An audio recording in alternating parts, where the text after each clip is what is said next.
Hello, this is Mr. Wynn, and this video will be a Chapter 4 test review. Every question you see in here will be on your Chapter 4 test. So I'd write it down or try it along while I do it. So number 1, identify the y-intercept and the axis of symmetry for this graph. Well, the y-intercept is when you plug in 0, you can just cover up all the x's. I get y equals 42. That's my y-intercept. So which one does that 42? So B is out and D is out. Now I gotta, it's between A and C, so I gotta find the axis of symmetry. Remember the axis of symmetry formula is x equals negative b over 2a. Same as the first part of the quadratic formula. So negative b, opposite of positive 40, is negative 40 over 2 times a. A is 10. So that's negative 40 over 20, which is negative 2. So this would make the answer C. Identify the quadratic function graph to the right. Well, I know that is flipped upside down, so there's be a negative in front of x squared, so h is out. What else? This j is vertex form. That's saying it is left 2 and up 0, which there's no points right here. So J is out. It's between F and G. Now for this, you can always just plug in a test point and just make it true. So this point right there is 1, 1. I'm going to plug it in and see which one's true.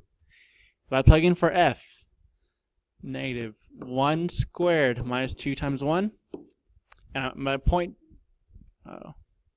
that's for x, f of x be 1, so basically y equals, this is what I'm doing right now. I plugged in 1, 1 to see if it's true or not. So I simplify that. That equals negative 1 minus 2. That makes that negative 3. So does 1 equal negative 3? No. So f is wrong. Answer should be G, but I'll check just in case. So if I do y equals negative x squared plus 2 times x. If I plug in 1, 1, 1 for y, 1 for x, I get negative 1 plus 2. Well, negative 1 plus 2 is 1. 1 equals 1, that's true. Answer is G. 3, figure out if it has maximum or minimum and find the value.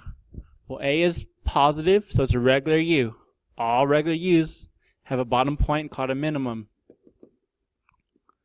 So I can cross out C and D. Now I gotta find the point. Remember, the vertex is always on the axis of symmetry, and the x value is always negative b over 2a. So if I do negative b over 2a, negative b, so the opposite of negative 16 is positive 16, over 2 times a, which is 4. 16 over 8, that's 2. My x value is 2. This is 2 comma something. To figure out what the y is, you plug it into the original. So y equals 4 times 2 squared, because that's what my x is, I just plug it in, minus 16 times 2, plus 6, 4 times 4, minus 16 times 2, plus 6, that's 16, minus 32, plus 6, that is negative 10. That's my y. So this is 2 comma negative 10. That's my vertex, which is the value of the minimum. Answer is A. Number 4, solve by graphing. If exact roots cannot be found, state the consecutive integers for where they're located. I am going to actually not solve by graphing. I'm just going to solve by factoring. If I move everything to one side, if I subtract 4x, or actually, let me add x squared to both sides. I like a positive in front of x squared. So I have 0 equals x squared plus 4x. If you have a 0 on one side, you can factor. If I take out the x, what's left is x plus 4.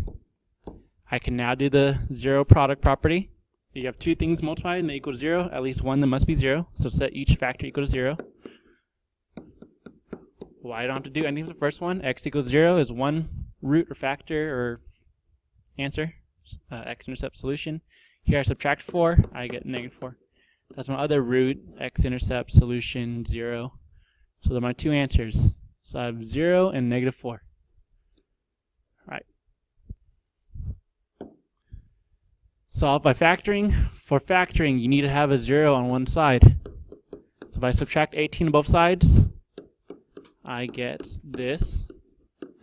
As there's 3 terms and there's no GCF, I'm going to do the x method. So I find two numbers that multiply to negative 18 but add to negative 3. So 18 is 1 times 18, 2 times 9, 3 times 6. The only one that can get me 3 would be this one. And to get a negative 3, I need a negative 6 plus 3.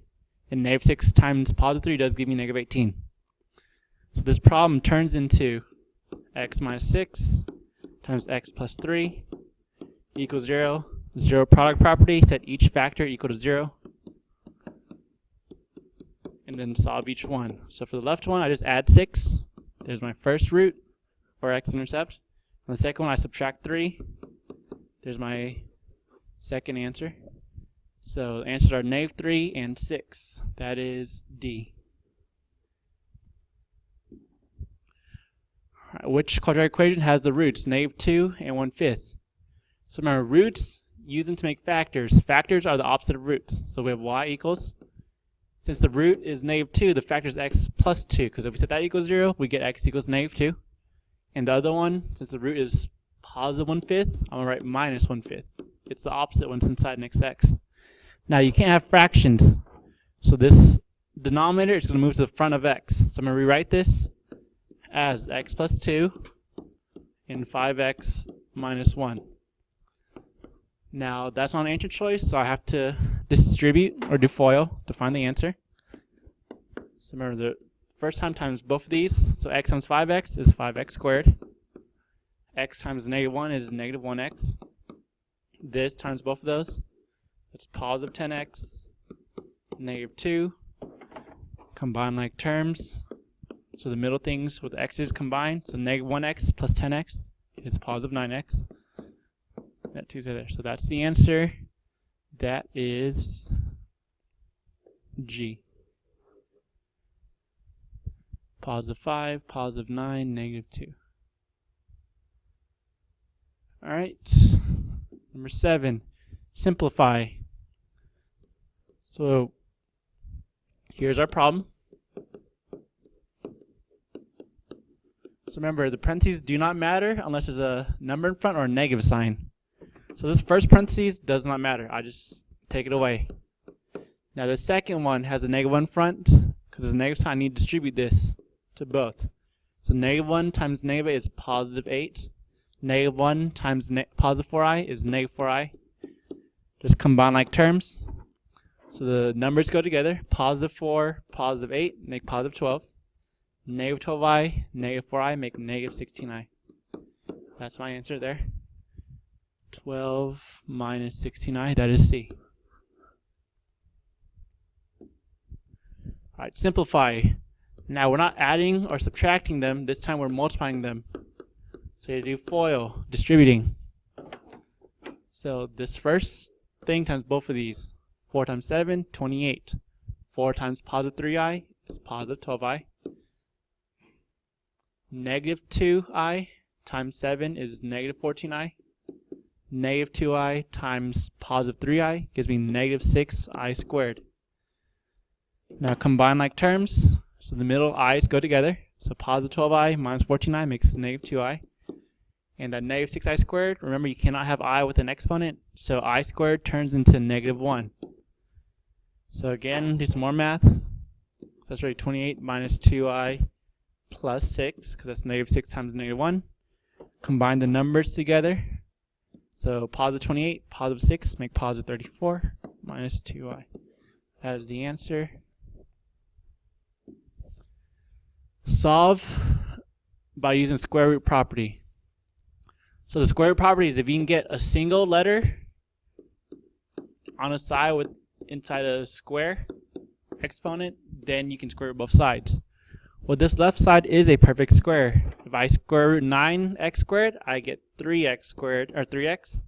times 3x. And square root of 4 is just 2.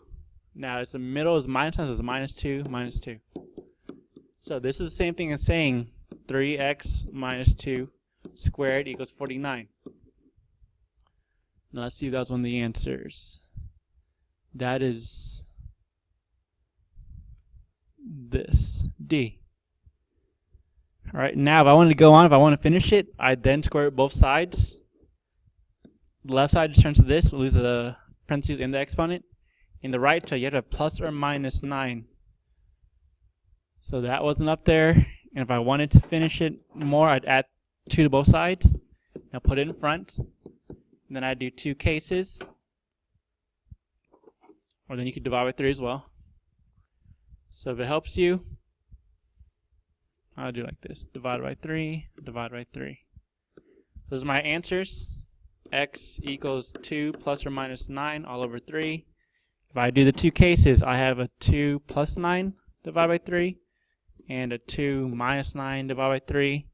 If I simplify that, I would get 11 over 3 as one of my answers and negative 7 over 3 as my other root. But it's asking which would the first you would first rewrite the equation as this. So that was the first thing that came up. So you can basically get it into something squared equals a number.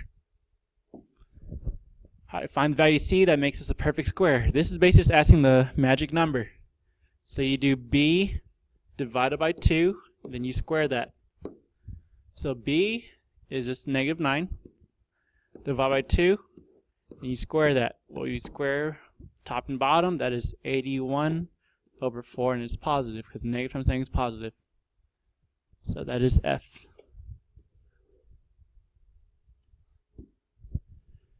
Here's a quadratic equation solved by completing the square. So completing the square requires us again to find the magic number. So I'm trying to figure out what goes in this spot. So that magic number is always B divided by 2 squared. So B is negative 8. So negative 8 divided by 2 is negative 4. Negative 4 squared is positive 16. So this is a positive 16 there. When I do one side, I need to do the other side. I can't just magically have a 16 pop up without being balanced. Now this left side is a perfect square. So that is x minus 4 squared equals negative 4. And let's see, is that an answer choice? That is not A.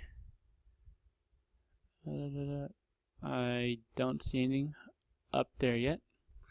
Alright, so I'm going to keep going. I'm going to square root both sides. Well, that just gets rid of the parentheses and the exponent. And negative 4 square root of negative 4, that's imaginary. So plus or minus I, and square root of 4 is 2. So really x minus 4 equals plus or minus 2i. Now is that a choice? That is. The answer is B. If I want to finish it up, I just add the 4 to the front to get x equals 4 plus or minus 2i.